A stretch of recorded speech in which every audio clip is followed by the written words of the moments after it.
Our keynote speaker this year is Laine Nooney. Laine Nooney is an associate professor of media industries at New York University, specializing in historical, cultural, and economic analysis of the U.S. video game and computing industries. They are the author of The Apple II Age, How the Computer Became Personal. There are many copies right there. University of Chicago Press in 2023. And have talked and written about games and computing for such venues as The Atlantic, Motherboard, The Verge, and NPR, and Retrocomputing Roundtable. They are co-founding and managing editor of ROMchip, a journal of game stories, the first hybrid audience peer-reviewed journal of game history.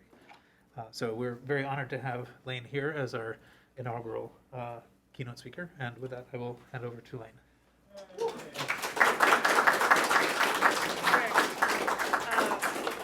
Thank you. I am going to take the prerogative to talk with my mask off, since I'll be speaking for about 40 minutes, and the last time I lectured for 40 minutes with a mask on was when I will have my water out. Thank you.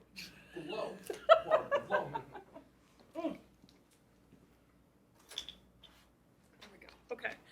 First, I'd like to thank you all for trusting me with occupying this space, to Ken and Paul, who invited me, to Paul and Kate, and everyone else who has worked on this event. This is, I think, actually the first keynote I've ever given about the book. I was so tired when I was done with it. I was like, I'm not giving a book talk ever. And I somehow had managed to never really give a book talk. I've given readings from the book, but I had never tried to kind of maybe put together a version of how I would explain both the way I came to thinking about this project and cover some of the material of the book until this invitation. I'm a little nervous, I'm a little intimidated, so let's just see how this goes, right? Actually, quick show, how many of you have read the book? Okay, that's almost half. Yeah, all right, cool. All right, then some of you know what you're getting into here. Okay. So let me begin this talk about the Apple II, the American software industry, and my work as a historian with a quote from a book about ancient Rome. I promise you all will get bringing me here. So specifically the book SPQR, A History of Ancient Rome, by the historian Mary Beard. I picked this up a couple months ago in an airport. And I expected a kind of typical account of Roman emperors doing Roman things. And what surprised me was that this was like a mainstream popular press book about historiography. How we know what we think we know about ancient Rome. And there was a quote in this book that really spoke to me, sort of one historian to another, where Beard writes about the way that ancient historians wrote about the earliest centuries of Roman history. And she says, it is clear that much of the tradition that has come down to us, far from reality, is a fascinating mythological projection of later Roman priorities and anxieties about the distant past. So what I like is she's just kind of so explicit here, right? That history is, rather than taking these stories as fact, right, Beard invites readers to treat them as kind of primary sources about the time they were written in, windows into what later Romans wanted to believe and kind of needed to believe about their origin stories, right? And so what Beard is explaining here, and what I think is that all history tells two stories. There's the one about the past that it is allegedly documenting, and the other is about the present in which it is written. And so this is true of every piece of historical writing, documentary, YouTube videos, blog posts, whatever the form, whatever the genre, whatever the historical period you're talking about. You are never outside of this self-reflexive problem when you're doing or writing or thinking about history. And so the reason I start us here is because I think this is a quality that tends to often be overlooked in the way we absorb information about computing history's past. As if the transformational role of computing in society could be told by knowing all the specs on a pile of hardware, or getting a hold of yet another biography of the same, 6 people? You know? Right? These are all chart toppers. I wish I had the fucking royalties of any of these authors, right? Damn, right? Walter Isaacson doing the bad work. All right. But what if we look at these, right, in a kind of Beardian sense, not as neutral records of the past, but as cultural projections, right? As different as all of these are, all of these books stage technological history as a moral narrative, right? Progress is good, exceptional individuals are heroic, even if they're jerks, and the world is improved by how they acted, by what they made appear in the world. These authors seem to fear that innovation will stall unless we indulge the singular irreplaceable genius, that we have to keep rediscovering some sort of pure technological frontier, that computing progress is driven by this kind of tireless, brilliant, self-sacrificing technological masculinity. These are stories very much in Beard's sense about a certain kind of vision of our present, but I don't know that these stories serve history particularly well. Because I don't know that there's any account you could ever give me about Steve Jobs or Steve Wozniak or the building of the first Apple or Bill Gates or the Homebrew Computer Club or whatever that could ever explain how a 9-year-old kid living in rural West Virginia wound up inside a Radio Shack with their mother buying copies of Alley Cat and Janitor Jim on a 5 1/4 disc in 1991, right? That kid was me.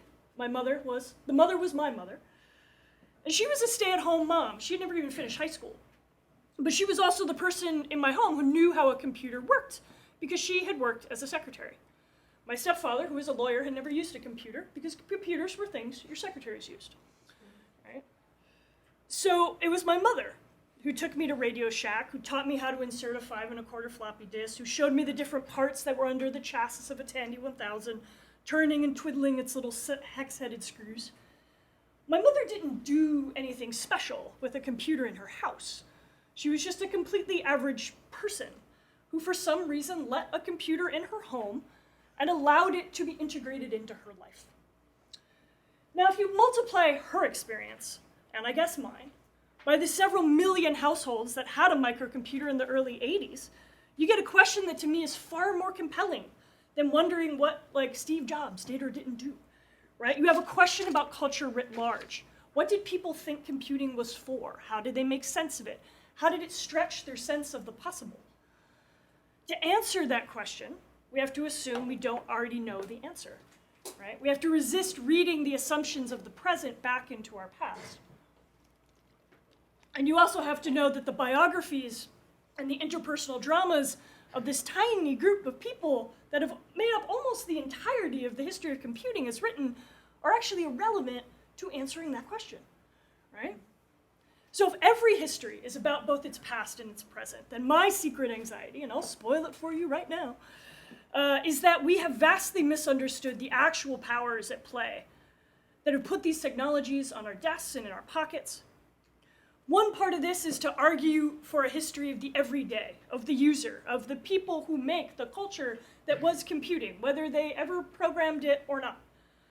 But the other part of it is to say very plainly that a huge part of what drove the adoption of personal computing were the financial motivations of a small elite class of people who won so hard that they literally disappear out of the narrative about how computing became personal. As if the computer just did it all on its own, right? We've been fed a story that computers are so obviously and deliriously great and cool that everyone wanted them. They became totally popular and no one questioned it, and that doesn't hold up to an ounce of historical scrutiny. As I write in the Apple II age, available for $20, cash or Venmo on the table. Naive fixations leave us open for charismatic manipulation, a particular talent of Jobs's. And the reasons these technologies exist, the forces that brought them here, and the transformative authority they allegedly possess. If these histories have thus far gone unheard, we may do well to ask ourselves what has been gained and who gained it by their exclusion. I tried writing another version of this in the talk, and then I realized, Laine, you already wrote this premise, right, in the book. Just quote it. What I think lies in the past are the stakes of our present. If we can't identify and name what happened then, how could we hope to identify and name what's happening now? As computer technology somehow, for some mysterious reason we can't figure out, keeps being a means for exacerbating climate change, furthering income inequity, catalyzing totalitarianism. People draw from the past to create an idea of a future, And if we have no counter-narrative to the way that we do that, then we just stay stuck in the same kind of narrative loop. So what this talk is going to be today is an impassioned argument for a joyously different way of looking at the past. For me, this means rewiring what we think is historically important. So here's what I value, and the themes that will serve as the outline of this talk. 1, the use of the many over the inventions of the few. Asking the question, what else is going on when we're talking about the past? And a focus on friction rather than seamless or inevitable adoption. Rather than accepting that all of this had to happen, I like to find the moments in the past that tell us there was something being fought over. I'm going to use these 3 themes to just tell you more about the book. Right? In the first one, this is going to give me a chance to lay out why I chose the Apple II to talk about, but also why I took this as a story of software first. In the second, we're going to look at some of the broader geopolitical and economic contexts that were impacting personal computer adoption in the 1970s and 80s. And in Find the Friction, I'm going to dive a bit more into sort of how contested the argument for home computing really was. Organizing the talk in this way allows me to cover sort of an introductory premise and some sample vignettes from the 5 main chapters. I thought it would be a little more fun to give you that overview rather than trying to, a kind of deeper overview rather than try to cursory get over the whole book altogether, right? So hopefully, let's have a good time.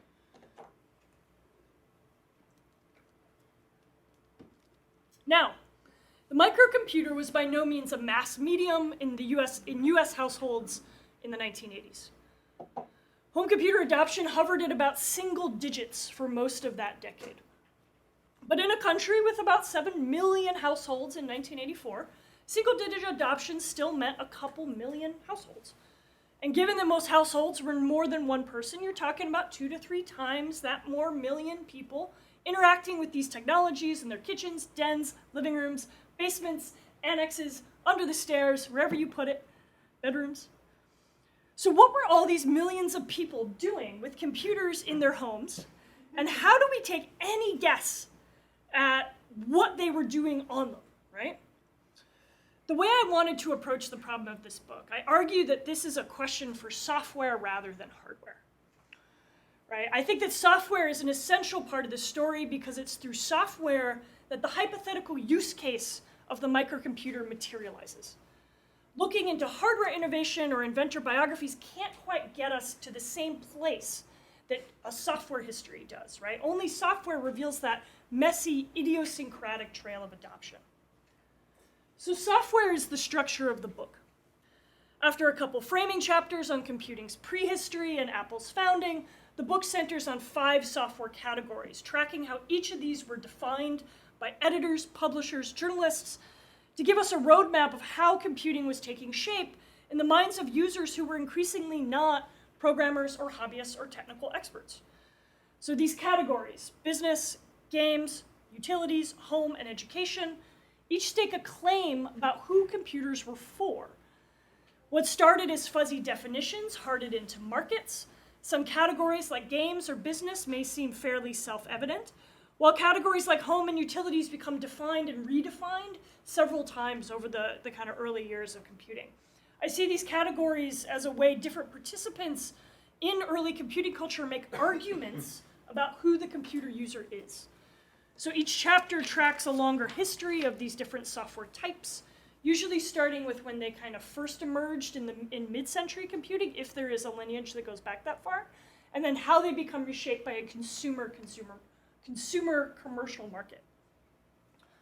But each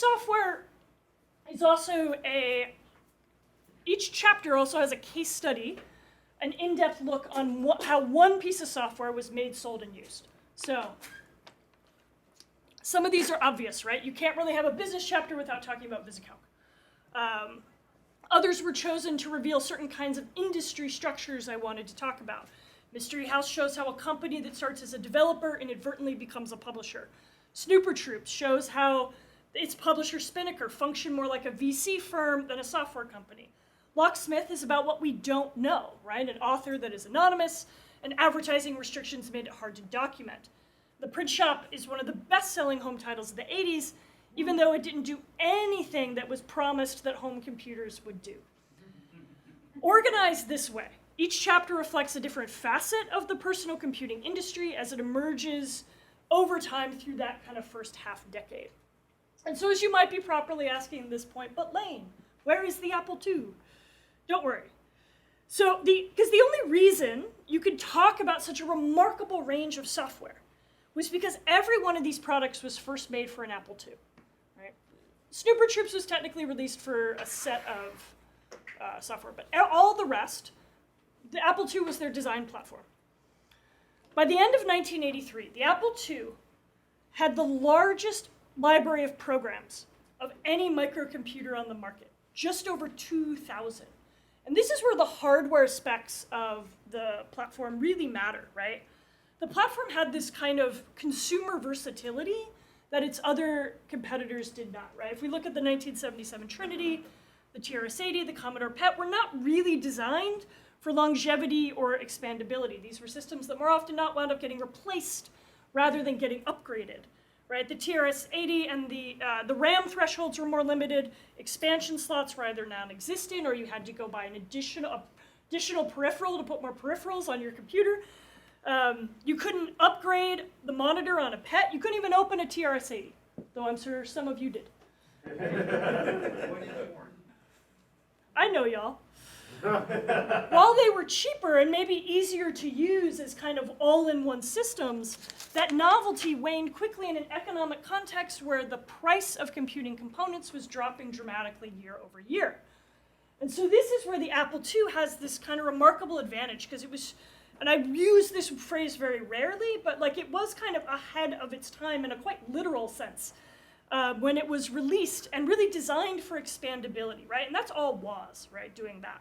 You want to open it up, lift the lid, right? You don't even have to fuck with a screw, right? The high-res graphics mode allowed for more sophisticated game development. The early-to-market floppy drive was a huge deal in terms of cultivating a more sophisticated software market because the advantages of nonlinear storage capacity provided for software developers.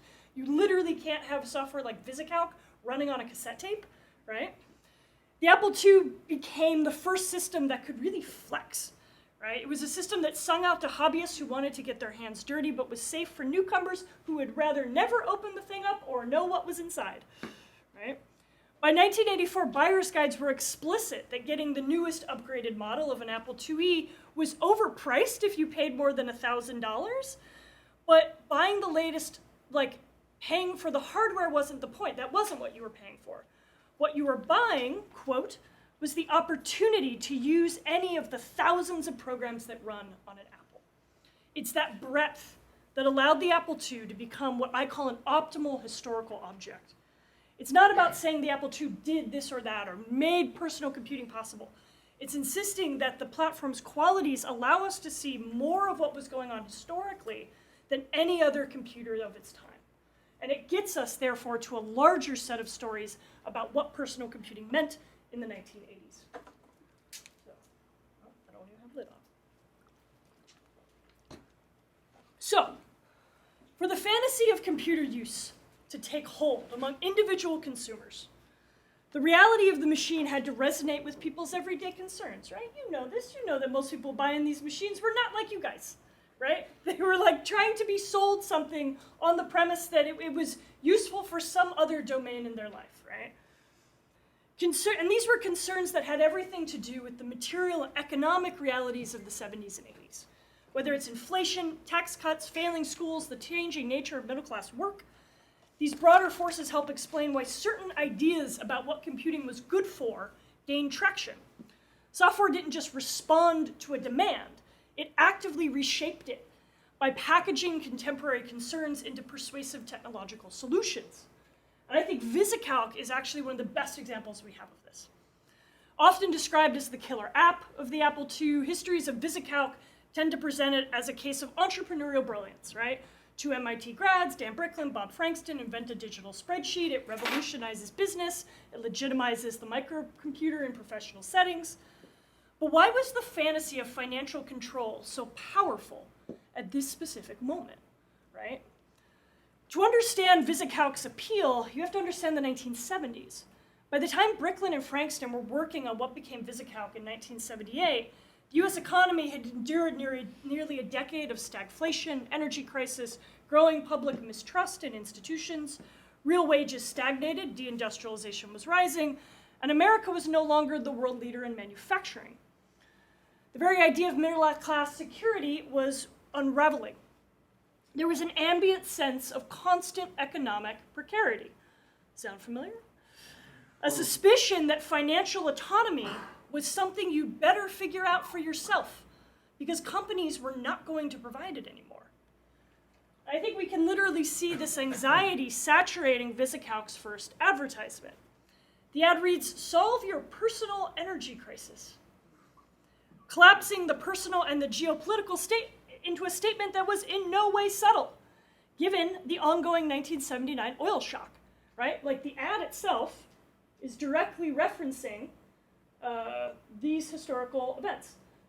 Peter Jennings, the publisher, wrote somewhere about how being so annoyed he had to take the train into the first West Coast Computer Fair because there was no oil for him to put in his car, right? Like this stuff that was like materially impacting the way people were thinking about what the future should look like.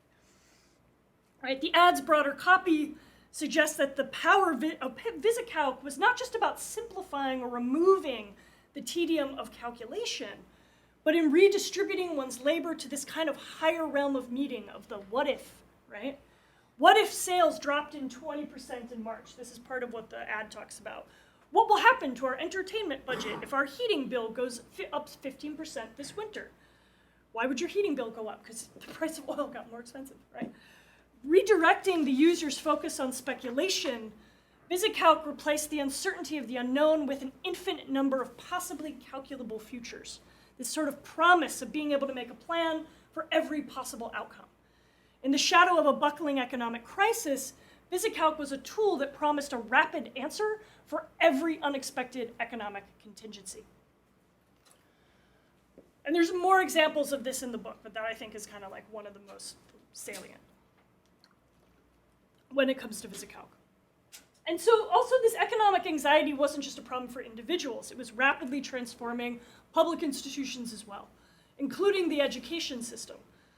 And so that context matters enormously when we look at a very different piece of software like Snooper Troops, the mystery deduction game released in 1982 by Spinnaker.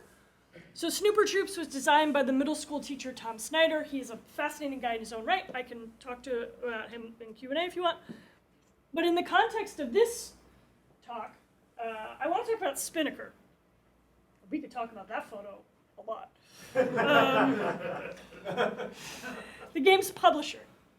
Because one, its very existence was made possible by changing investment law, and two, its choice to focus on education software was tied to a rising geopolitical anxiety about America's lagging education system.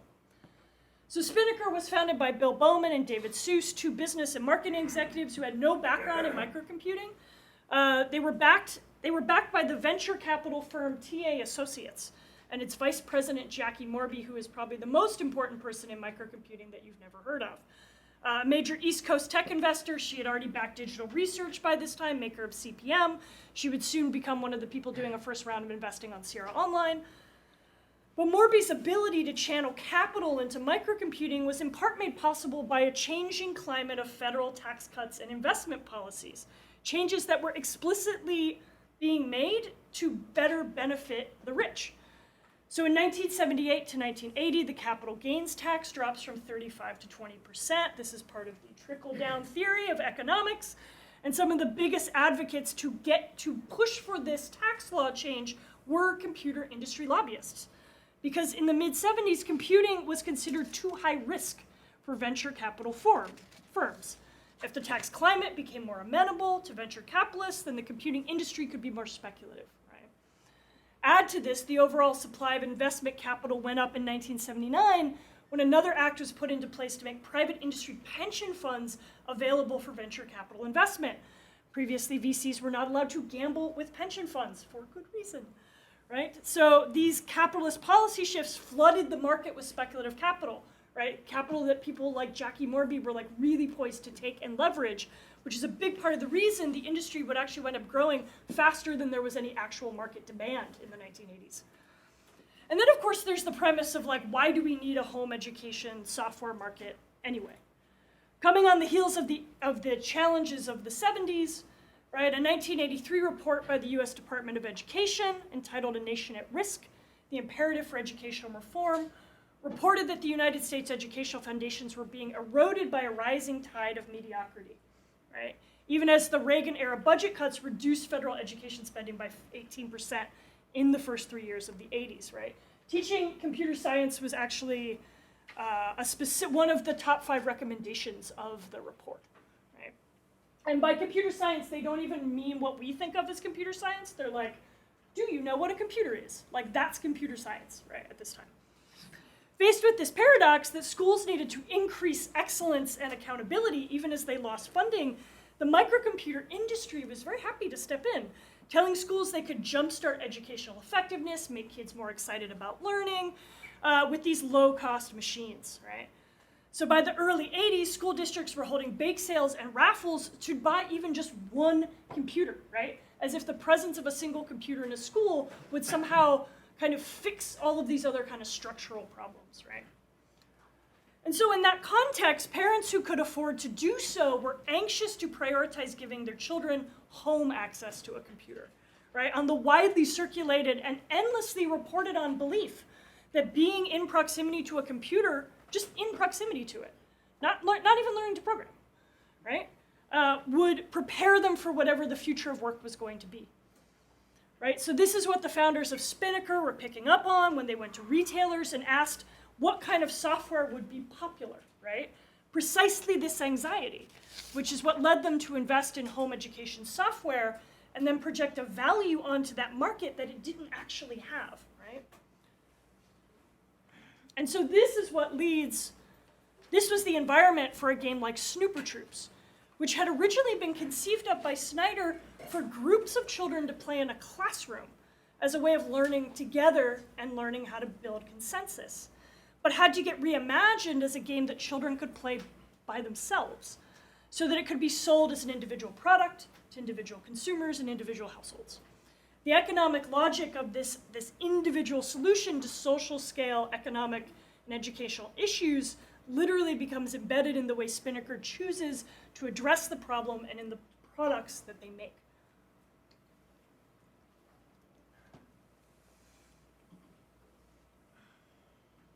Oh God, fucking Fitbit's blown up.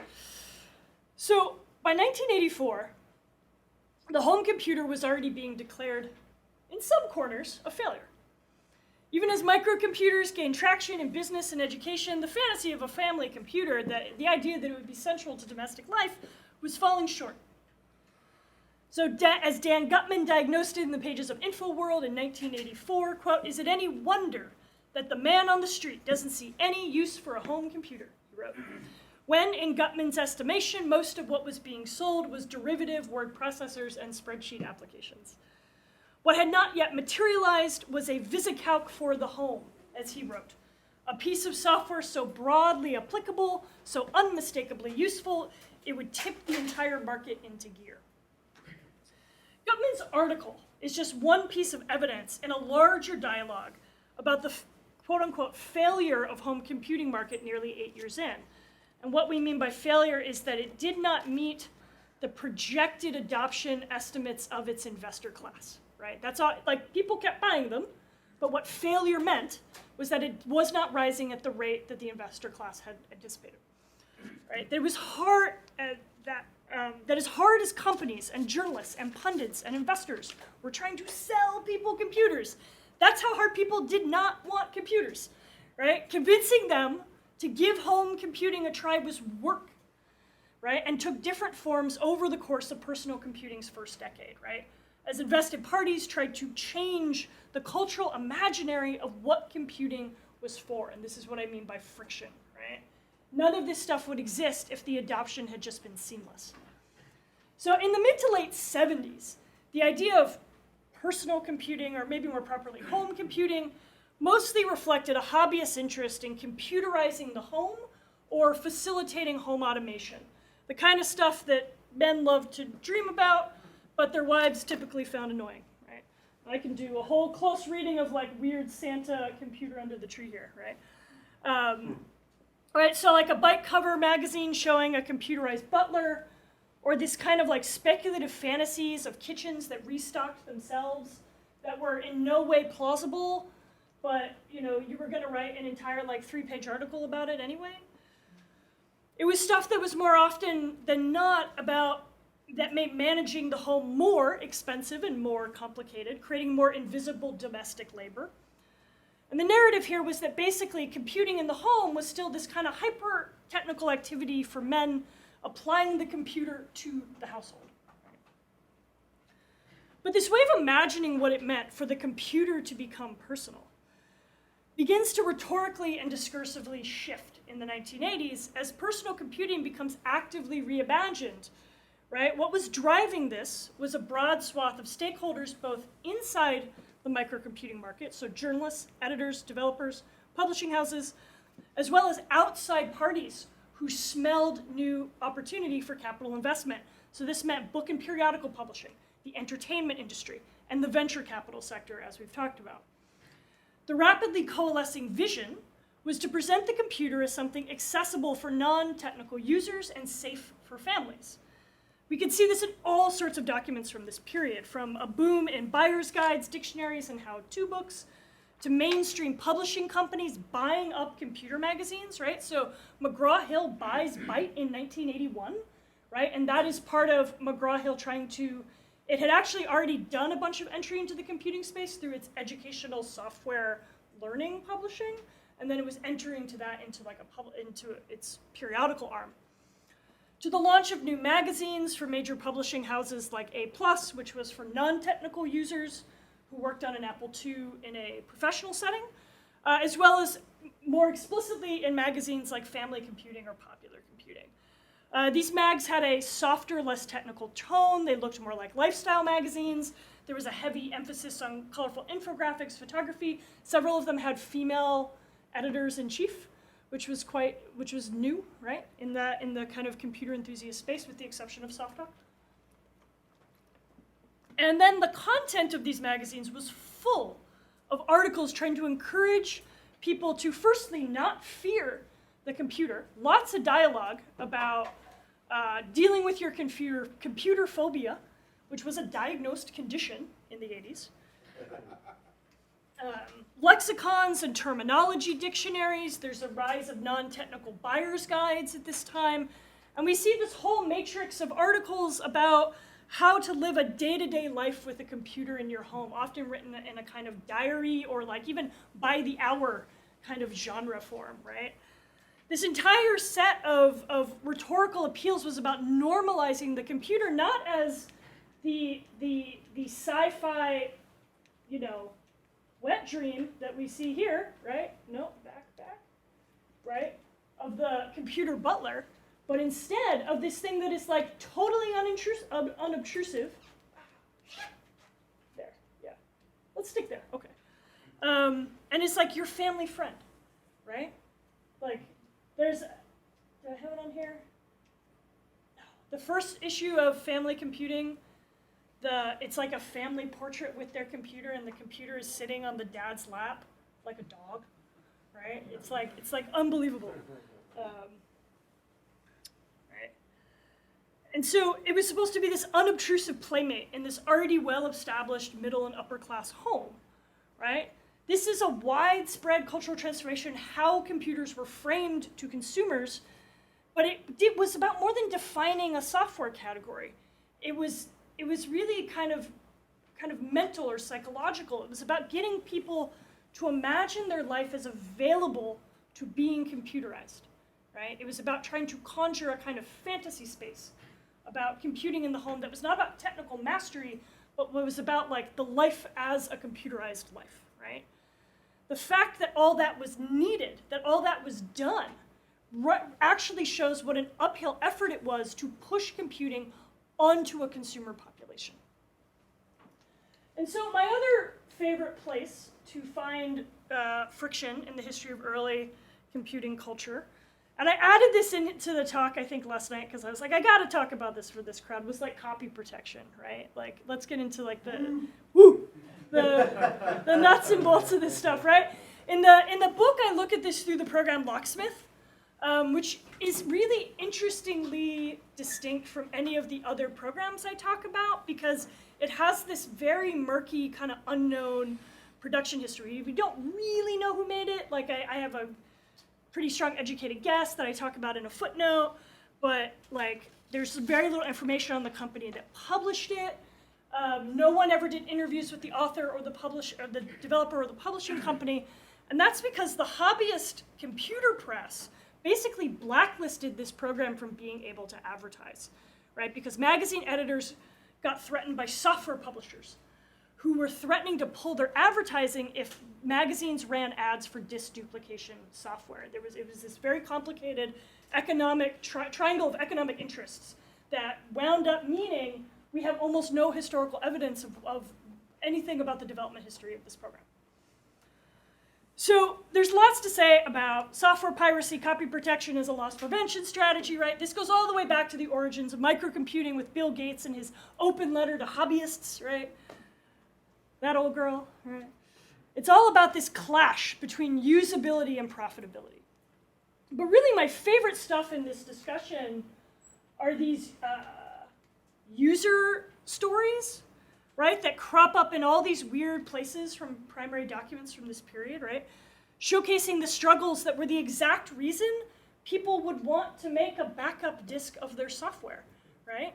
It's an almost entire kind of micro-genre within the letters to the editors sections of a whole bunch of magazines from this era. Floppy disks get spilled on in the kitchen. They get played with by children as toys. If you put them next to the TV or the fridge, it can ruin their magnetic field. In one soft talk letter, there's this crazy story about a floppy disk that falls out of a moving van and gets suntan lotion dumped all over it, right? I think it was Surtech that did an audit of a bunch of disks that were sent back from users as reported as malfunctioning. And what they discovered was that a lot of them were just filthy and abused. They had peanut butter and jelly smears, hole punches, paperclip creases. People were writing on the disks in pencil and pen, right? This is my absolute favorite image I ever dug up.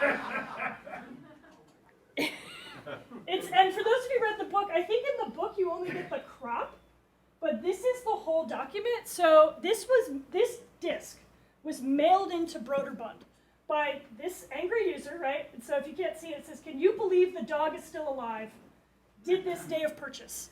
Exclamation point, right? So this poor man, you know,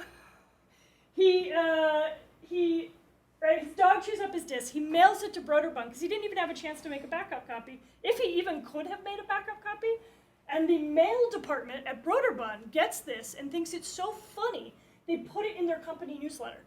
So this is a page from the mailbag of what was called the Broderbund Crown, which was this kind of intermittent, occasional, internal newsletter that they would produce. It's held at the Strong Museum of Play in the Doug Carlstein collection. And I just kind of stumbled, this is page 37, right? This is the whole actual artifact, right?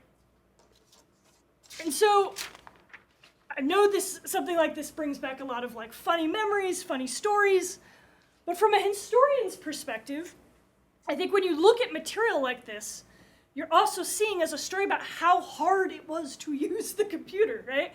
To just get it to do the basic thing it was supposed to do, right? These technologies were opaque, they were difficult, they were frustrating. Even for the most earnest users, it took a lot of effort to make computing worth the trouble. And so you could understand why there would be an ethical market for disk duplication software, right? The anxiety was always piracy, but there were lots of good reasons that people just wanted to be able to back up their own software, right? And that was running headfirst into the capitalist anxieties of software companies that, as I just talked about, were overinflated with venture capital, based on financial valuations tied to user adoption rates that were more about what the growth investors wanted to see than they were about what was actually happening in the market, even giving all the effort that was going into trying to convince people to embrace and expand, and of course, spend money on home computing. So, what time am I at? 144. 1:44, oh, just about on time, all right. So I know that I just pushed very rapidly There are a whole bunch of scenes and objects from this book. The reason I tried to do this as a sampling, rather than focusing on just one story or one piece of software, is because I think all these categories together are more than the sum of their parts. So every software category, yeah, is doing a different kind of work for different kinds of users to meet different kinds of needs. But they're all being impacted by these larger expectations to scale in a way that was driven by market speculation rather than solely by the users themselves or the utility of the machine per se, right? Which maybe sounds a lot like some other tech industry stuff we're all living through today in every facet of our lives. So what do we do here, right, for the next day and a half? Or to put it differently, what do we do with a talk like this in the context of an event like this? I do this work the way that I do it because I believe historical thinking isn't just the domain of historians with a capital H. Right? An interest in history, doesn't have to come down to just whether or not you care about a certain time period or a location or a set of technologies. I think historical thinking, which is this art of troubling the relationship between the past and the present and how we know what we think we know, is first of all personally transformative and second available to everyone. Right? And maybe a little bit like what all of you already know how to do, which is to refuse the boundedness and schematic limitations of a thing that should have stopped working 40 years ago. Right? I think at their best, what retrocomputing communities can model is a refusal to obey. Right? Every carcass of an Apple II is an abandoned cathedral of capitalism. So when we come here, right, is it pilgrimage? Are we here to recite some idea about technological progress that's like the Lord's Prayer? Right? Is it a fantasy of reconnecting with a past that never really existed anyway? Or is it an opportunity to opt out of a mainstream way of thinking about what technology is supposed to do and be, and maybe instead embrace a kind of heathen disobedience in what we can make these technologies still do today somehow, and how we make an argument for their continued value. Thank you.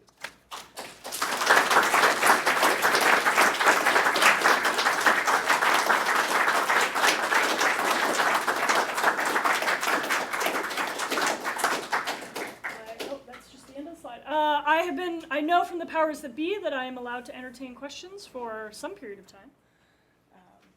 Yes. I have a question. So regarding Locksmith. Yes. In my small corner of the Apple II computing world in the 1980s, both Locksmith and Copy 2 Plus both were fairly of equal prominence as utilities and for that purpose. And there were some software titles that could be copied by either, but it was pretty much standard operating procedure that if Locksmith couldn't copy the program, try Copy 2 Plus or vice versa, especially by the time Copy 2 Plus version 5.0 had come out. And so what I was wondering is the developer or author of Copy 2 Plus also unknown like it is the case with Locksmith? That's a great question. I haven't, what was the publisher of Copy 2 Plus? Oh, whoa, okay. Calm down, everybody, okay.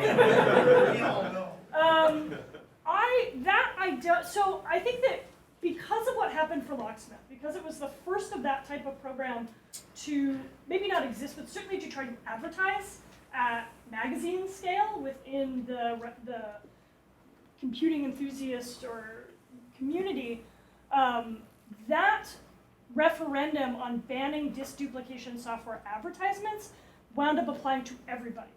And so in a general sense, because there's several of these types of programs that you really don't see reported on or talked about. I mean, think of magazines like Soft Talk that covered every little tiny, even fairly obscure publishing house never talks about the developers of this kind of software, right? We don't get interviews with them, they don't get updates.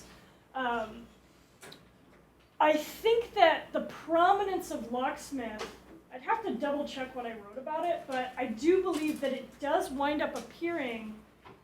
Soft Talk still tracked it in its sales. And so what was interesting about the Soft Talk's sales list was that they were based on what retailers were selling, not on what distributors were not on what publishers were selling to distributors, right? Or distributors were selling to retailers. And so even though they never talked about it, they weren't going to take it off the list. And so for quite a long time, I think Locksmith was the best-selling bit copier for the Apple II market, at least, right?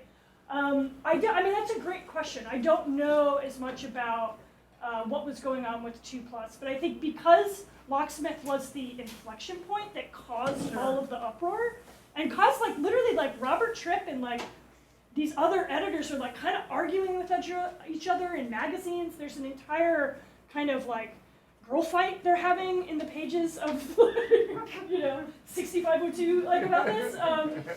That for me was what meant, oh, I can use this software to open up this bigger story, right? Sure. But I mean, in the same way that I kind of refer to all of this software as this kind of lost archipelago, right? Like so much of that software at that time is totally undocumented. We don't know much about who produced it. Not every piece is like VisiCalc or Mystery House, where we have all of this historical documentation. And so all I ever hope I can do is inspire someone else to try and maybe go and ask the same questions of this other kind of thing and figure out, what does this reveal to us about the past? Yeah. So I don't have an answer to your question. But Thank you. Sure. Yes. I remember some classrooms had pets, and then it seemed some other classrooms had apples, and then Apple kind of took over. I believe that was very deliberate discount direct marketing strategy. Yes. Can you talk a bit about that? That is somewhere in a footnote in this book that I don't exactly remember. So it was about Apple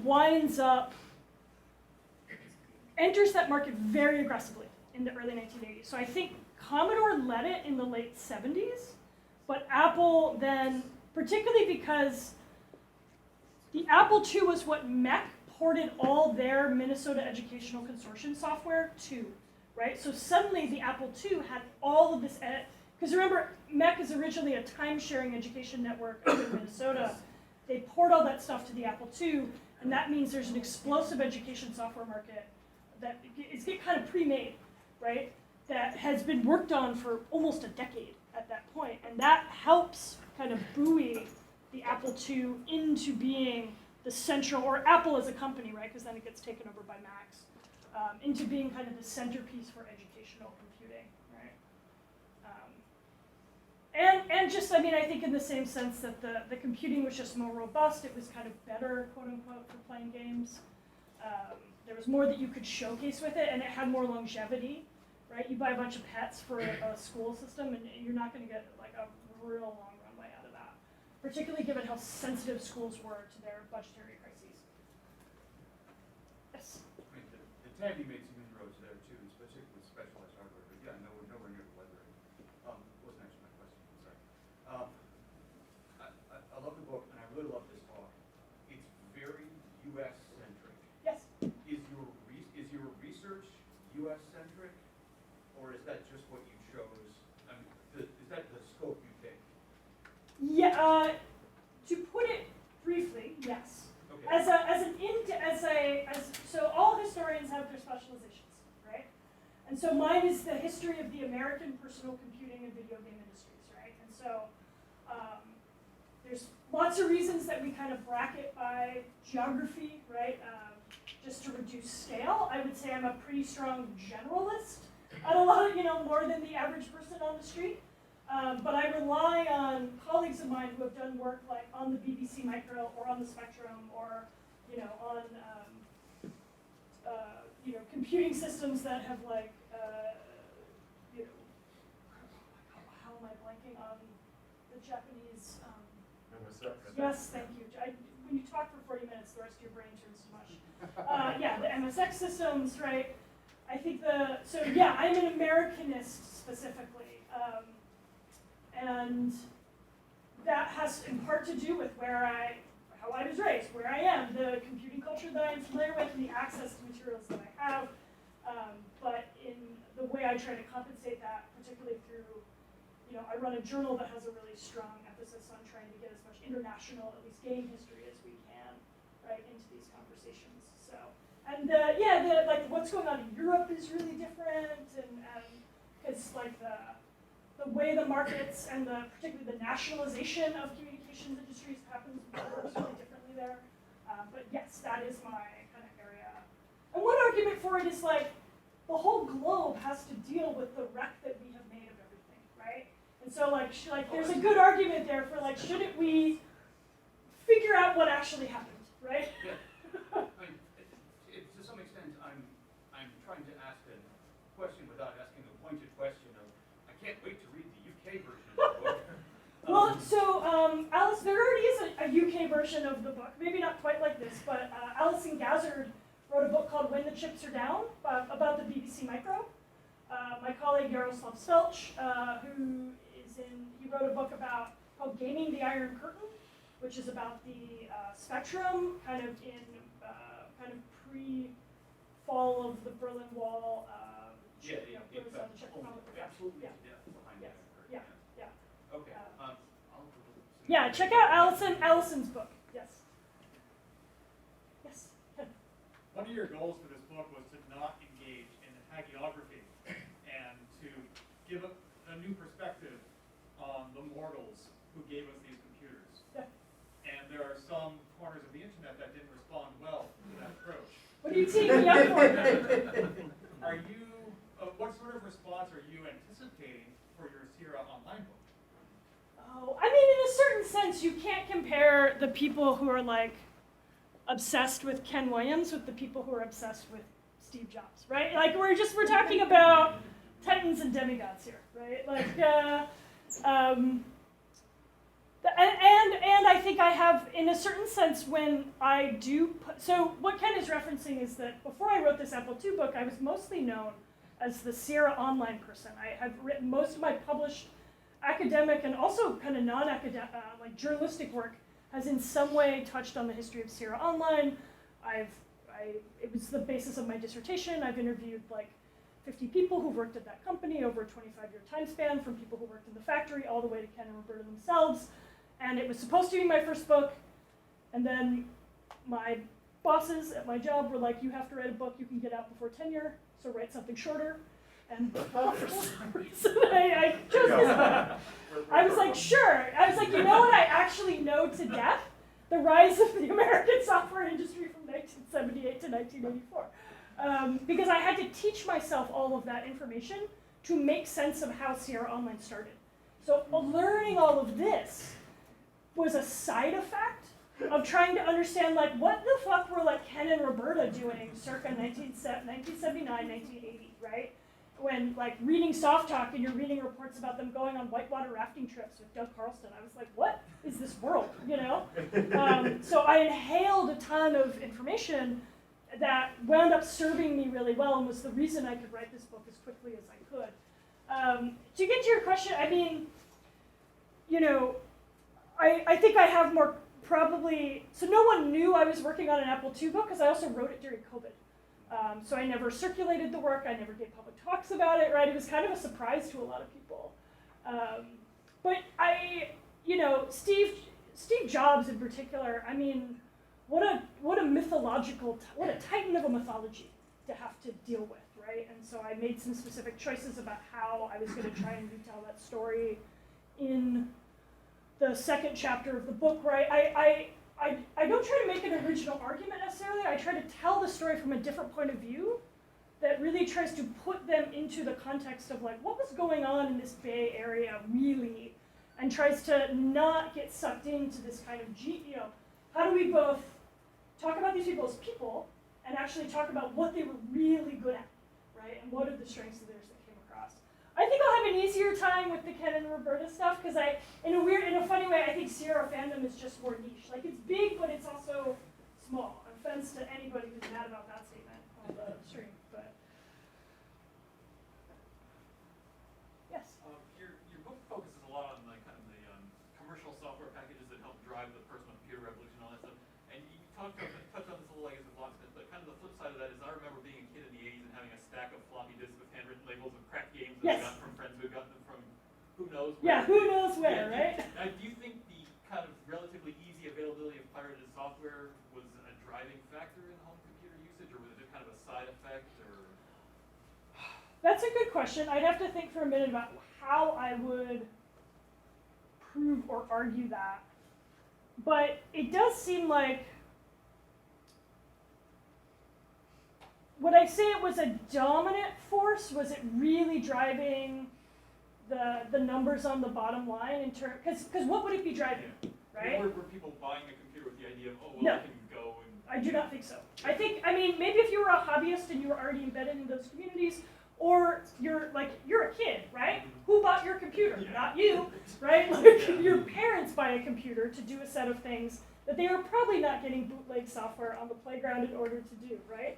I think that a different kind of generation of computer hobbyism crops up out of that scene, right? Out of that shareware, bedroom coder, right? That all of that comes out of computers come into the home out of, through the kind of financial privilege or whatever of someone's parents or however you wind up coming in contact with it. And then these other kind of, right, that's not the homebrew computer club, that's something else, right? It's a different kind of super local kind of scenes. A new generation of computer professionals. Yes. Really? Yeah, but often organized around software production and coding, maybe rather than like, I'm gonna build my own kit computer, right? It's a different generation. I think, yeah, that's exactly the right word. Yes? You talked about the fact that the business, the home use was a fiction, or at least people bought it, I'm not sure what. Having been at sales stores at the time and everything, it was real big knowledge of the fact that the business people bought it, but once they got home, they also would buy games, they buy education, they buy that. How much do you think that was driven buying it for business use and really not using it for that, and then ending up using it for a home use? Like, how much do I think that was part The driving the factor. I mean, I think that is one version of like what often to buy something like a personal computer, right, or a microcomputer, you needed a really strong rationale because these are fucking expensive, For the time, yes. right? In the US. For the time in the United States, right? Unless we're talking about like a Commodore in 1984, right? These were expensive technologies, and so there was usually, most often, a really strong rationale that either tied to owning a business, wanting to do, for some reason, some kind of professional word processing. That was a very strong draw. And I have a whole footnote about why I don't talk about word processing in the book, but it's like one part of the story that it's also very significant here. And then it winds up being this thing that all these other uses happen around. But it's interesting that I've never seen, you don't see that narrative represented in journalism from the time, right? So the magazine industry is not giving that as the story. The magazine industry is trying to front load, buy it because every member of your home will have a specific use for it, and literally at a specific hour of the day. That was how they would make advertisements. Of course it's the case that early adopters would find other uses for it besides just running VisiCalc, right? But there was a cap on how, like if that's it, then you can't sell that much software, right? You need a bigger market. And so making this kind of charismatic visual argument about what else could we do with it, I think the education stuff is huge. If you were a parent at that time, there was a definite downward pressure and anxiety about having a computer in your home. Yeah, so I think they're all kind of in the mix there as what's kind of simultaneously going on. I think you just made something clear in my mind that the computer stores themselves recognize the fact that you can only buy one copy of VisiCalc or PFS or any of those. You can buy an infinite number of education and game programs. Yes, you could, yeah. And so one of the things I talk about in the games chapter is how the speed of the games market really reflects that, right? A game was only as good as the moment of its novelty, and then the next thing was out. And so you see the kind of, the span of shelf life for a game was so short, right? It was really novel for a game to be on a chart topper for more than 9 months. See, here online numbered their games for that reason. Yes. and a lot of their stuff like never even made it onto the charts, right? Mm-hmm. And then it was always whose game is what is Broderbund coming out with? What is Surtech coming out with? What is Penguin got, right? And there was a kind of disposability to games that was really good for the software industry, right? And the same with education. You were always trying to find what might be the next program that really gets my kid excited about using the computer. or these kind of experimental home computer uses, yeah, absolutely. Whereas business and word processing software had very long shelf lives. Yes. You talked a little bit about the longevity of the Apple II in part coming from its expandability. It's got, hardware ports you can easily access, and you had drives and serial ports and whatever else comes down the line. Is that aspect of it costs more now, but the total life of the product is going to be less expensive because you don't have to replace it and all that. Is that a hindsight coming from Apple, or is that something that was built into the marketing and the push into schools and things? Because you were talking, there's the pets and the TRS-80s and things. They were so much cheaper up front, but they got replaced really quick because their capabilities weren't there. And it seemed like the prospect of you can get all these computers for really cheap now, or have something that lasts for much longer. Was that even something that they were talking about in the 80s, or is it just from? So in terms of all of the analysis I did of like primary and secondary writing about the development of the Apple II, I really think it was Steve Wozniak built the kind of computer that he would like to have. And like it just so happened, right, that was kind of the perfect computer for its moment. It wasn't at the release, right? The Apple was the slowest selling of those three. The TRS-8, or maybe it was, I think it was the TRS-80 first, then the PET, and then the Apple. But I think because he, like, Woz, from everything I have ever read by him or about him, he's not sitting there being like, how do I create a computer that people will want to buy? That's not what that man's doing. Like he's trying to say, how do I build something that I want to play with for the next 10 years of my life? And that was what he built, right? He lost the battle, or he won the battle with Jobs about having less expansion ports. And that was damn good for that platform because it would not have been as successful as it was without him insisting on that, right? I think that system is a pure, the genius mythology about Woz is complicated, but I think that it really is a moment where who he is gets so clearly expressed in the thing that he makes, right? No, I get that, and from looking back, it's the reason why I still have that machine to hack around with and play around with, as opposed to something that was. Do I think Apple corporate understood that? Did the marketing and maybe especially the education marketing understand that you're not buying it for the 5th graders this year, you're buying it for the 5th graders? I think when those kids certainly are by the graduating? time they were doing educational marketing, which winds up happening about 5 years later, right? Okay. By the time it's 1982, they can suddenly, and they're trying to get, and they're pushing these computers into school districts, they can say, hey, we have the largest educational software library of any computer, any microcomputer out there, right? That's why you should buy an Apple II. And it's a different question of when they begin to, and I don't know the answer to that, when or if in the corporate advertising they ever lean into that as an argument. But I think the scale of the software library was certainly a selling point for schools, and not one that Apple, that was a real happy accident for them. Yeah. I don't think they get into their longevity. I think what you're saying is absolutely right. They marketed it more on the strength of this is how much educational software we have. Yes. Yeah. Yes. Personal knowledge, by the mid-'80s, there was also a little other factor they never talked about. They were immensely aware of the fact that to get the kids playing with apples in high school and grammar school, by the time they got to college and above, they kept buying it. The fact that getting Apple people, so education became immensely, even when they switched over to the Mac, the idea that Apple was the computer for kids, they would all buy it later on. It was brand recognition. And also, if this is the computer in your kid's school, and you're thinking of buying your kid a computer, you would buy your kid the computer that's in their school, right?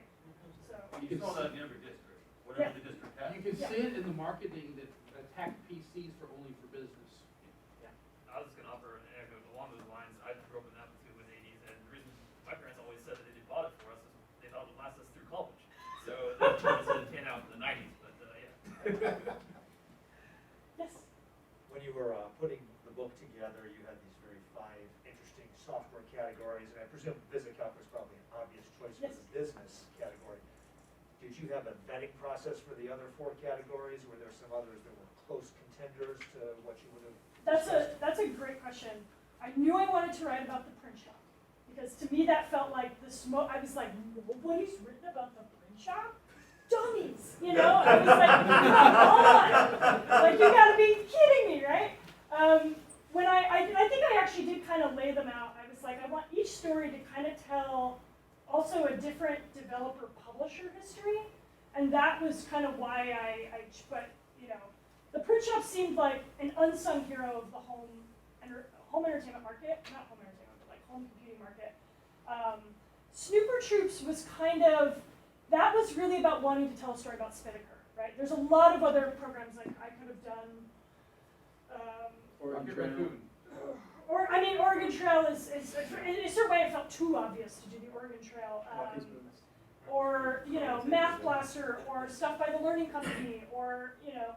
But I was really, once I started digging into Snooper Troops, I was really fascinated by this like venture capital company that started by these 2 guys who don't know anything about microcomputing, and I was like, that's kind of the perfect place to leave the book, right? Because the shattering of the market that happens as a literal effect of the overinflated valuation was like exactly where I wanted to kind of hand off that story. Probably. And the Locksmith also kind of wrote itself. It was this piece of software where we have no author, its development history is lost. I think that's a really cool angle. The one that is sort of me fudging it is the games chapter, which is about Mystery House. And I mean, I think I do a fine job, but I chose Mystery House because I knew everything on earth about the making of that game because I worked on Sierra Online, and I had to get this book done at speed. I wrote it in under 2 years. And that was a chapter where I was like, I'm saving myself time because I don't have to go research all this stuff from scratch. If I could probably if I could choose a different piece of software, I would like to do something like Flight Simulator, like the original Sublogic. Like I think that's a piece of software that nobody fucking talks about that is like really interesting in terms of simulation, this idea of what is a game. Right, the Microsoft acquisition of that IP, right? There's a lot to work with there. That's the one chapter that I would like. You know, if I had had more time, I would have picked something else. But I think everything else kind of gave me the prism that I wanted on the book. Were there others that were like the Sierra Online story where they started basically shipping out the discs in sandwich bags? There were lots of companies like that. I mean, there were. I mean, the Carlsons were kind of like that, you know. Dougie, you know, it didn't have that same domestic veneer, but you know, there's a certain charming quality that Roberta brings to these stories that like no other company really has. But so many of them have this kind of domestic origin point that then, you know, I think with Broderbund, it was literally like someone from the county coming and telling them you're running a business out of a house and you can't do that. And like told them that they had to like go get a business license and like get an actual formal office. It was an extremely common way for developers to start their businesses, was to just run them out of their homes for a while. Yeah. Why did you go with Sierra Online versus like Adams?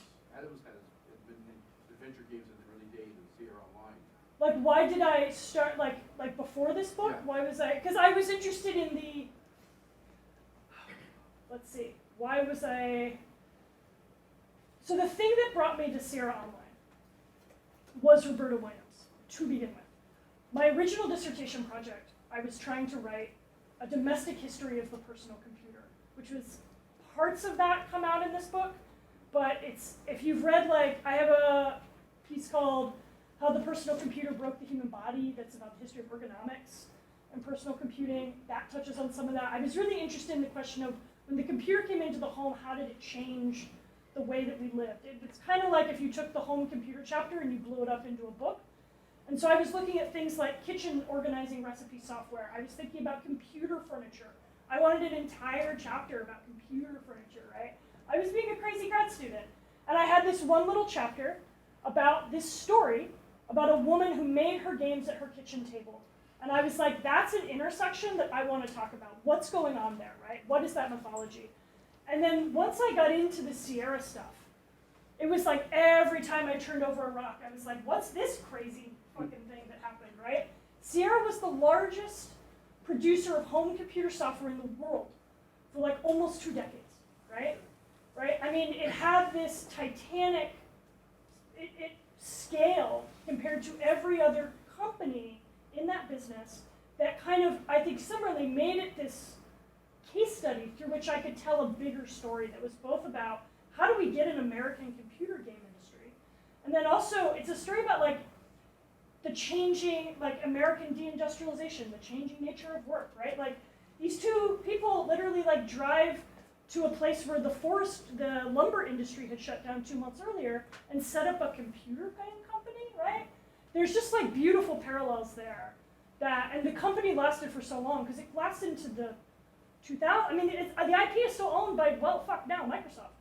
Like, I mean, it as a story of the computer industry writ large was really interesting to me. So, and I wanted to tell a story that was bigger than just games. Because I also think we misunderstand Sierra when we think it's just a games company. So, book 2, have me back. Like, INIT 15.